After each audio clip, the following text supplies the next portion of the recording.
ndao. Mimi najiuliza hizi zinavuja namna gani?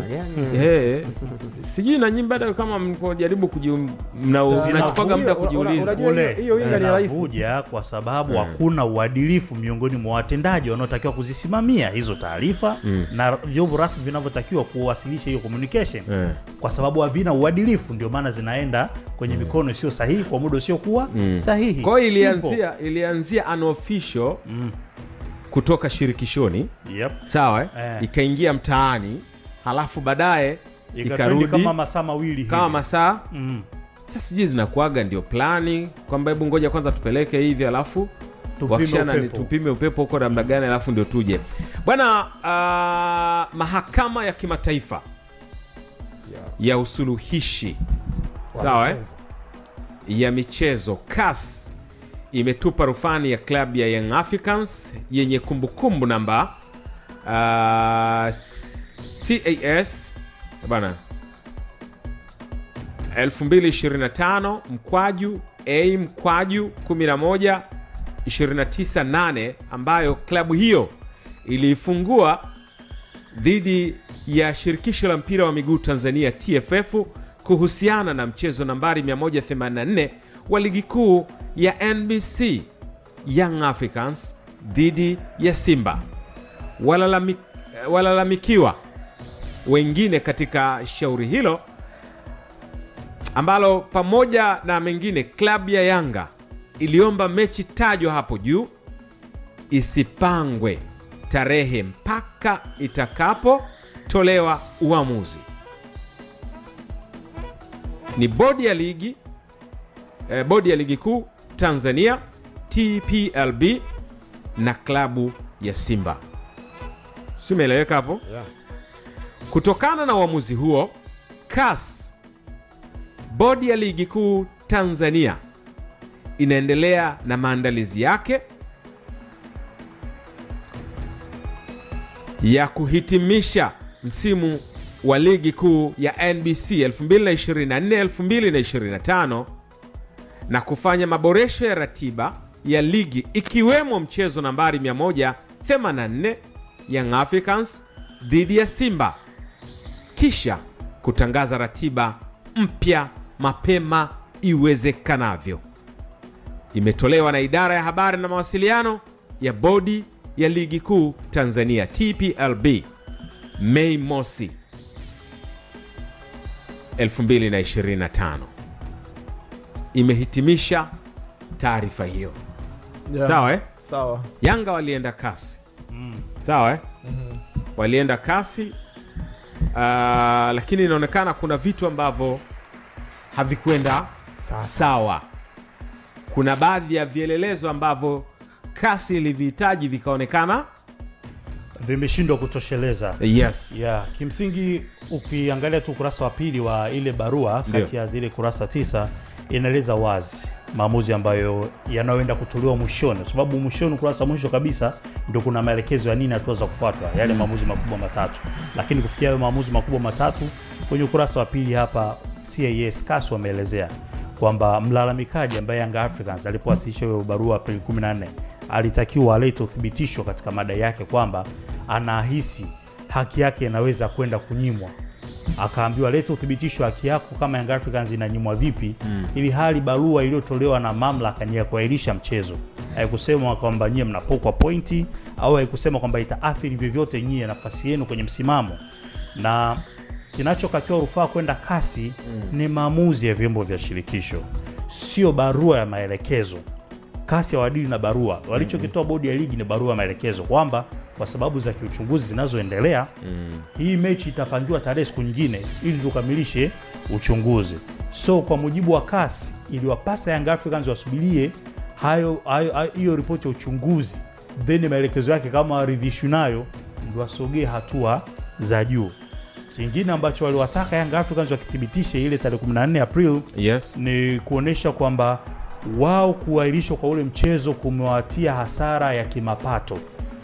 CAS wanawahoji Young Africans tuthibitishie namna gani ambavyo nyinyi mapato yenu yanaathiriwa, ili hali mechi haijavunjwa, mechi imeahirishwa. Kama tiketi ziliuzwa ama zitaendelea kuuzwa, sehemu ya mgao wenu wa mapato bado uko pale pale. Hilo nalo pia jopo la wanasheria wa Young Africans walishindwa kuthibitisha. Na mbele zaidi kingine ambacho Young Africans walikuwa wanadai wapewe pointi 3 na magoli 3 ni kwa sababu maamuzi ya bodi ya ligi yalikuwa yana athari kwenye nafasi yao kwenye msimamo wa ligi. Kitu ambacho pia CAS wanasema kwamba Young Africans wameshindwa kuthibitisha kwamba hii mechi iliyosogezwa mbele kuja kupangiwa tarehe nyingine, maamuzi haya yanaweza kuathiri vipi nafasi yako kwenye msimamo wa ligi. Sio kwenye hivyo vipengele vinne vya kwanza ambavyo Young Africans waliobidi wakae chini waje walete vielelezo, wameshindwa kuleta vielelezo vyenye mashiko. Ndivyo ambavyo vimepelekea rais wa CAS kutoa ruling ile kwenye ukurasa wa 9 kwamba Young Africans moja, wamepeleka malalamiko yao ama rufaa yao kwenye chombo ambacho sio sahihi kuweza kudili na hayo malalamiko kwenye ngazi hii, kwamba hii kesi yao bado ni tete, bado ni nyepesi, na ndani ya shirikisho la soka nchini na bodi ya ligi kuna vyombo ambavyo vilikuwa vinaweza kukaa na kusikiza hii kesi na kutolea maamuzi. Hivyo Young Africans imeruka hivyo vyombo. Hilo la kwanza. Lakini la pili, hoja ya Young Africans kutaka kupewa pointi 3 hazina mashiko kwa sababu bodi ya ligi iliwaambia kwamba kuna tuhuma ziko hapa ambazo zinafanya huu mchezo usio kwenye mazingira mazuri kuchezwa hivi sasa. Na wanachotaka Young Africans upewa alama 3 sio muda mwafaka kwa sababu hiyo bodi haijaja na ripoti kwamba hizo tuhuma ni sahihi ama sio sahihi. Na muda wa Yanga waliotoa shinikizo kwamba tupewe majibu ndani ya muda mfupi, huo muda utoshelezi kwa bodi kuweza kufanya utafiti na kuja na majibu yaliyonyooka. CAS wamejiridhisha katika hilo. Kwa hiyo Young Africans wasiwatie pressure bodi, wawapatie muda kutimiza wajibu wao kiuchunguzi. Na la tatu, wakiwataka Young Africans kulipa gharama za kusikiza ushauri kiasi cha almost milioni 3.2 kama na nusu hivi kwenye fedha za Kitanzania. Yusuf, tayari zimeshalipwa hizo. Mimi nikisoma hii barua ambayo imetolewa jana na bodi ya ligi, ndio hii aya ya pili, ndio walalamikiwa wengine katika shauri hilo, ambapo ni pamoja na mengine klabu ya Yanga iliomba mechi tajwa hapo juu isipangiwe tarehe mpaka litakapotolewa uamuzi. Kwa walichokiomba Yanga ni huo mchezo tajwa usipangiwa tarehe mpaka ile shauri litakapotolewa uamuzi. Kwa kurifaa aya hii, Yanga nafikiri hawakwenda kuomba alama 3. Walichokiomba ni kwamba lile sakata litolewe uamuzi, yani kwamba alafu ndio mechi ije ipangiwe tarehe. Hapana Nasri, kwa hivyo ngoja nikuelekeze ndugu yangu, wala mna shida. Kwa hiyo hapa hii atakuwa amekosea. Hapana. Ndio ufafanuzi. Tuna wakili msomi ambaye na yeye amepitia vizuri andiko la CAS na amelifafanua vizuri kisheria. Na nadhani pengine tumsikilize kwanza yeye, halafu tutarudi hapa kuyazungumza haya. Huyo hapa wakili Alois Komba. Komba, umelipitia hili andiko la CAS na Young Africans wakionekana kukwama katika rufaa yao. Shauri limeondolewa, limefutwa, na niliwahi kuzungumza tu mara nyingi wakati ule, nikawa najaribu kujua hata wanasheria na mawakili wa Yanga. Mara nyingi sana nilikuwa nasema kwamba kwa sababu CAS kwanza nadhani upande wa mawakili wa TFF na Simba wali raise kitu kinaitwa jurisdiction, kwamba je, CAS una mamlaka ya kusikiliza hili shauri? Umeona Naam. Na mpaka CAS imekiri haina mamlaka kwa sababu kuna ngazi zimerukwa. Nilikuwa nasisitiza kwamba sana mara nyingi kwamba lazima umalize, hata CAS wamezungumzia huku internal remedies, au mimi nilikuwa napenda kutumia maneno you must exhaust all local remedies. Yani kwa mfano CAS wamegundua kwamba kweli kwenye kanuni za TFF ibara ya 25, 26 au kianzia 22 kule kuna kamati ya rufaa. Sasa Yanga walirukaje hiyo kamati ya rufaa na wakaenda moja kwa moja CAS? Yani sawa na wewe uwe na kesi mahakama ya mwanzo, umeshindwa, unaenda mahakama kuu, wakati unaambia kuna mahakama ya wilaya au mahakama mkoa alafu uende mahakama kuu. Unaona? Ndio. Kwa hiyo hicho nacho kimeangaliwa, lakini vile vile kwa muda mrefu walikuwa wanabishana kuhusiana na kitu kinaitwa stay of execution au mazuio fulani ambayo Yanga waliomba, na wakasema kwamba kuna mambo yasifanyike mpaka swala lao liamuliwe. Lakini upande wa kazi wakasema toeni ushahidi, wamesema wataathirika kiuchumi, wataathirika nini, swala lao nalo limebia kizosi, wakaonekana hawana ushahidi waliouweka. Unaona Lakini mimi nasema kwa kifupi lingeweza tu kuondolewa na hiyo hoja kwamba kuna ngazi umeruka. Unaona Ndio. Na kingine nimeshangaa kasi wamesema kwanza kukuwa na uamuzi wote uliotolewa na bodi ya ligi au TFF, hakukuwa na decision, yani kukuwa na hukumu, yani hamkuwahi kubishana kisheria ndani ya TFF para kukawa na hukumu fulani ndio uikatie rufaa. You appeal against a judgment or a decision. Umenipata hapo? Yani kulikuwa tu na TFF au bodi ya ligi iliahirisha mchezo. Sasa hiyo sio decision, sio hukumu. Ndio. Ungetakiwa sasa hiyo ndio uipinge, hoja zifanyike, ukishindwa ndio unaenda ngazi nyingine. Kwa maana hiyo hapa kwa maana hiyo hapa mawakili wa Young Africans waliteleza hapa kwenye jambo hili. Wameteleza na kitika sana, mawakili 5 nguli sana. Alafu mtu anaenda tu kupiga kitu kinaitwa PO, preliminary objection on point of law, kwa mstari mmoja tu, alafu jamaa na raha mawakili. Fikiria kama bodi ya ligi wamempata jamaa wa Kenya, yule amejilia pesa zake nyingi hapo, na hao wengine kwa hoja ndogo tu. Unaona wao waliteleza, kwa sababu hicho kitu nilikuwa nakijaribu sana kukioji, na jaribu hata kuwatafuta mawakili wenzetu, lakini waliamua kunyamaza kimya, waliamua kwa wenyewe. Tukasema hivi, kwa nini mmeruka? Mpaka wakati nikasema labda wamechunguza wakagundua ndani ya TFF kukuwa na nafasi ya rufaa kwenye mambo ya bodi ya ligi kama unaipinga, lakini kumbe ipo na kasi imesema mbona kuna nafasi ya rufaa, kuna kamati ya rufaa kwa mujibu wa hivyo vifungu vya kuanzia 22 mpaka 23, 24, 25, 26. Naam. Kwa hiyo inatakiwa upitie pale kwanza. Naam. Kwa hiyo kwa mantiki hiyo Young Africans haki yao imepotea, na sasa itabidi waufuate ama waufiate mkia kwenye hili. Yaani kwanza kwa kifupi tuseme hamna tena mgogoro, hamna tena kesi. Na kasi imesema this matter has been withdrawn, yani imeondolewa. Sana tu imehurumia, na hicho nilikuwa naogopa wasije wakabamiza sana gharama. Wakasema kila mtu abebe gharama zake. Sana tu ibaki ile gharama ambayo Yanga ya zile franka 1000 walizolipia, lakini wakasema kila mtu basi cost ziende, labda kwa sababu ni masuala ya mediation. Hapo ndio wamehurumia, lakini ungeweza kuondoa kwa gharama, ukalipa na gharama nyingi sana. Kwa hiyo hamna tena shauri kasi, hamna tena shauri popote. Swala na bodi ya ligi itaendelea na utaratibu wake kama ni kupanga hiyo dabi. Sijui Yanga kusema itacheza mechi au itacheza. Na kama itacheza basi moja na kanuni zake za mpira wetu. Hao kama Young Africans watarudi upya sasa wakaishinikiza bodi ya ligi ili wasikilizwe, na endapo kama hawataridhika waondoke sasa kwenda kasi wakiwa na details baada ya kusikilizwa. Hii itawezekana? Yani unasema kwamba warudi sasa wajirekebishe alafu wafuate utaratibu. Naam. Nadhani kuna ukomo katika masuala hayo. Alafu wanasheria wanasema if you didn't think about the first bite, uweze kutafuta the second bite. Unaona? Ndio. Umeona? Kwa hiyo kwa kifupi sidhani kama tena wanaweza wakafuata huo utaratibu. Sijui watakavyoona, lakini na hasa sasa alafu aanze tena kutumia vielelezo ambavyo vingine vishaondolewa, vishakataliwa. Sio unakuwa na ushahidi gani? Na mara nyingi tena watapingwa tu na upande wa pili, kwamba kuna vitu wanataka kuvileta vishamuliwa mahakamani, vishamuliwa kwenye hiyo kesi.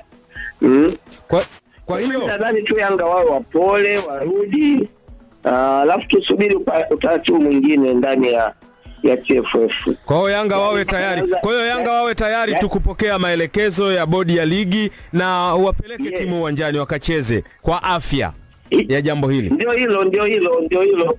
Naanza kumkumbuka hata mzee Steven Mguto aliyesema kwamba ni kichekesho wameenda kasi. Na mimi nilimzodoa kidogo mzee Mguto kwamba hii ilikuwa yake, lakini naanza kukumbuka kwamba alikuwa ana maana yake. Umeona? Basi mimi nakushukuru sana wakili msomi kwa ufafanuzi huu. Naamini kwamba kisheria sasa pengine wanachama, mashabiki wa Young Africans wameshajua kwamba mawakili wao wameteleza wapi, na hamna namna sasa, wajipange na wawe tayari kupokea maelekezo ya bodi ya ligi na kisha wayatekeleze. Na ni hivyo tu, hata wanachama wa klabu Yanga waelewe tu hivyo kwamba kesi hii haipo, kesi ambayo ilikuwa inaendeshwa kwa siri sana, hata klabu yenyewe Yanga haijawahi kusema, na waje tukasikitika kwa nini mambo haya yanaenda kiuficho mpaka sasa hivi. Sasa sijui, sasa ndio tunatarajia labda Yanga sasa watatoa tamko, waseme, kwa sababu hawakuwahi kusema. Unaona, waseme sasa, yani uongozi wa Engineer S na wengine watuambie sasa, waseme sasa ilikuwa na kitu kama hicho. Ni wakili msomi huyo Alois Komba akizungumza nasi na kutupa pengine ufafanuzi wa kisheria zaidi juu ya sakata hili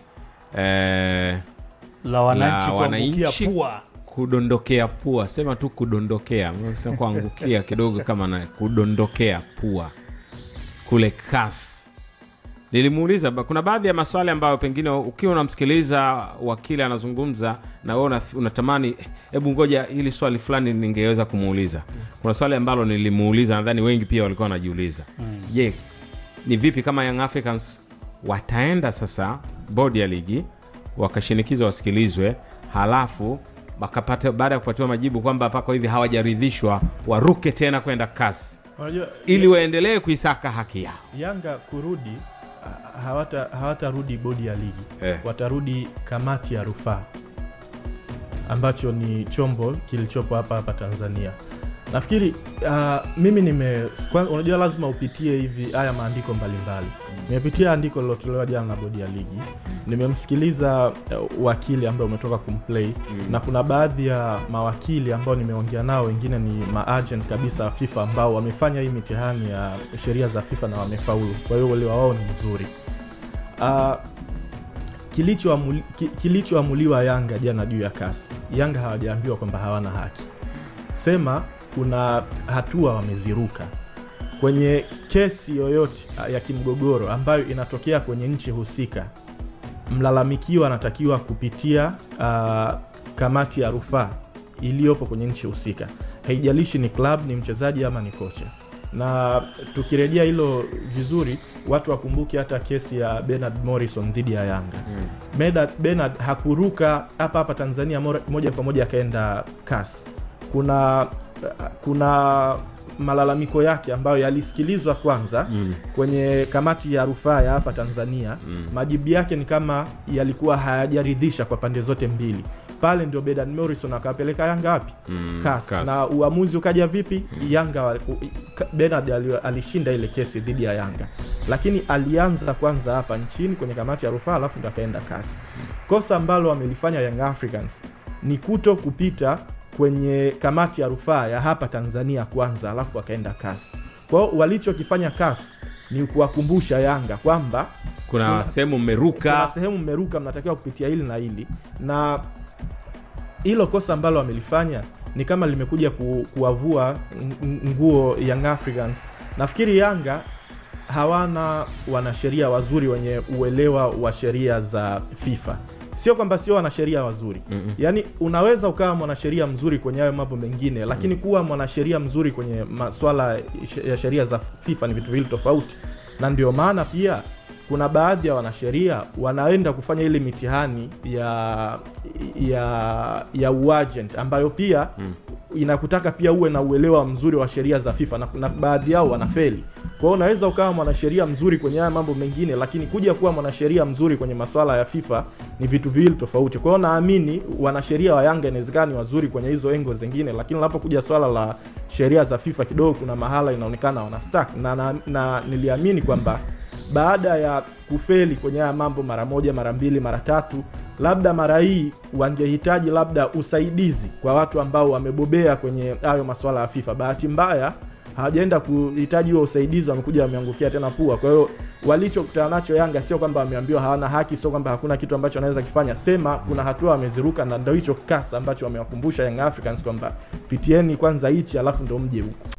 Mambo yamekuwa mengi zaidi. Hapo jana taarifa ilianza kusambaa mapema kuhusiana na Yanga kushindwa kesi yao ambao walipeleka katika mahakama ya usuluhishi ambao ni kasi, na mambo mengi yakaweza kujitokeza, lakini baadaye TFF wakatoa barua rasmi kuhusiana na sakata hilo na kuandika yafuatayo kwenye ukurasa wao wa Instagram. Wakaandika kwamba taarifa kwa vyombo vya habari, mahakama ya kimataifa ya usuluhishi wa michezo kasi imetupa rufani ya klabu ya Yanga yenye kumbukumbu namba kasi 2025A 11298 ambayo klabu hiyo ilifungua dhidi ya shirikisho la mpira wa miguu Tanzania TFF kuhusiana na mchezo namba 184 wa ligi kuu ya NBC Young Africans dhidi ya Simba. Walalamikiwa wengine katika shauri hilo ambalo pamoja na mengine klabu ya Yanga iliomba mechi tajwa hapo juu isipangiwe tarehe mpaka litakapotolewa uamuzi ni bodi ya ligi kuu Tanzania TPLB na klabu ya Simba.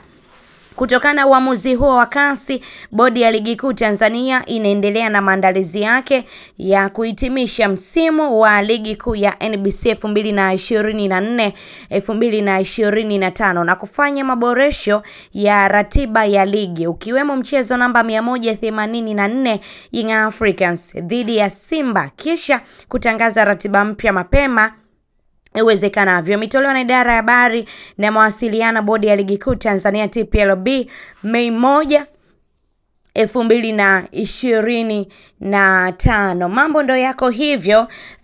Hivyo kuna mengi sasa baada ya hii barua kutoka yameendelea kuzungumzwa, kila mmoja amekuwa na maoni yake. Na wewe maoni yako ni yapi? Tujuze, lakini kubwa zaidi tu usiache kusubscribe katika YouTube channel yetu ya Mtanange TV.